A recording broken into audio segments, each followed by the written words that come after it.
अस्सलाम वालेकुम जी, क्या हाल है आप सब लोगों का। उम्मीद करती हूँ आप सब लोग खैरियत से होंगे, अपना बहुत सारा ख्याल रख रहे होंगे। तो आज हम बनाने लगे हैं भिंडी। भिंडी जो है वो हर घर में ही बनती है और हर घर की अलग रेसिपी होती है। तो आज जो मैं आप लोगों के साथ रेसिपी शेयर करने वाली हूँ, बहुत ही मज़ेदार इस रेसिपी से भिंडी बनती है। तो आप लोग ज़रूर ट्राई कीजिएगा। तो चलिए आइए चलते हैं इसकी रेसिपी की तरफ।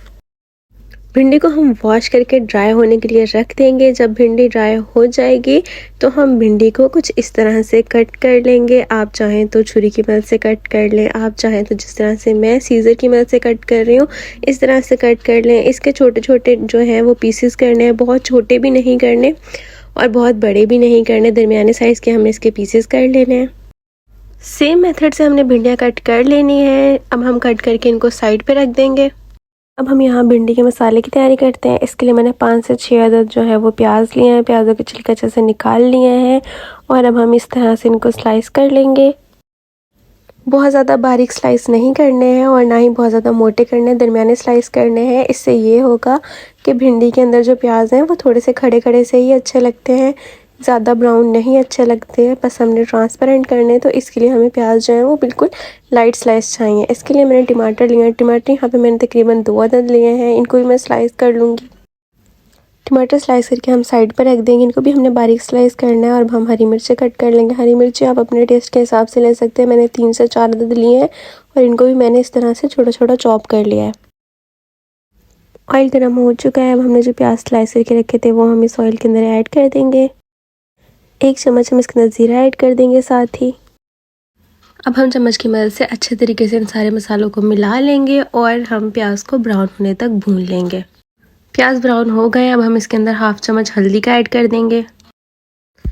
मैं यहाँ पर 2 चम्मच सॉल्ट ऐड कर रही हूँ। आप हस्बे ज़ायका नमक अपनी मर्ज़ी से ऐड कर सकते हैं। और अब हम साथ ही टमाटर और हरी मिर्च जो हमने कट करके रखी थी वो ऐड कर देंगे और इनको अच्छे तरीके से भून लेंगे।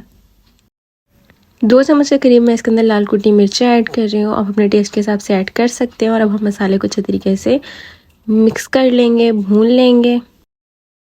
प्याज टमाटर का मसाला जब अच्छे तरीके से भून जाएगा, इसके अंदर से ऑयल नज़र आने लग जाएगा, तो हम अपनी भिंडी ऐड कर देंगे जो हमने कट करके साइड पे रखी हुई थी। इसको हमने इस तरह से ऐड कर देना है।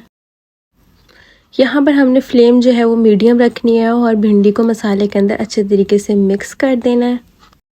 भिंडी जब अच्छे तरीके से मसाले के अंदर मिक्स हो जाएगी, जब हमें सारी भिंडी जो है मसाले वाली नज़र आएगी, तो हम इसके ऊपर ढक्कन दे के इसको स्टीम में पकाएंगे। तकरीबन 10 या 15 मिनट हमने स्टीम में इसको पकाना है। उसके बाद हमें ढक्कन हटा लेना है। देखिए माशाल्लाह से बहुत मज़ेदार सी खुशबू आएगी यहाँ पर। और हम इसके अंदर थोड़ी सी इमली का पानी ऐड कर देंगे। इमली जो थी वो मैंने पहले से भिगो के रखी हुई थी। अब हम इसको अच्छे तरीके से मिक्स कर लेंगे। भिंडी को हमने तकरीबन 10 से 15 मिनट तक मज़ीद भूनना है। मीडियम आंच करके हमने इसको अच्छे तरीके से भूनना है। इसके अंदर थोड़ा सा जो स्टीम की वजह से पानी जमा हुआ था और जो थोड़ी सी इमली का पानी था वो भी हमने इसके अंदर अच्छे तरीके से मिक्स कर लेना है। इसको अच्छे तरीके से ड्राई कर लेना है। भिंडी यहाँ पर ऑलमोस्ट तैयार हो चुकी है। लास्ट में हम इसके अंदर गरम मसाला ऐड करेंगे। अब इस मसाले को थोड़ी देर के लिए भिंडी के अंदर पका लेंगे, अच्छे तरीके से मिक्स कर लेंगे। मज़ेदार सी हमारी चटपटी सी भिंडी जो है वो तैयार हो चुकी है। उम्मीद करती हूँ आपको आज की मेरी रेसिपी बहुत ज़्यादा पसंद आई होगी। अगर तो पसंद आई है तो वीडियो को लाइक शेयर और कमेंट ज़रूर कीजिएगा। और अगर तो मेरे चैनल पर न्यू है तो चैनल को कर दीजिएगा सब्सक्राइब। मिलते हैं किसी नेक्स्ट वीडियो में। अपना बहुत सारा ख्याल रखिएगा, मुझे दुआ में याद रखिएगा। अल्लाह हाफिज़।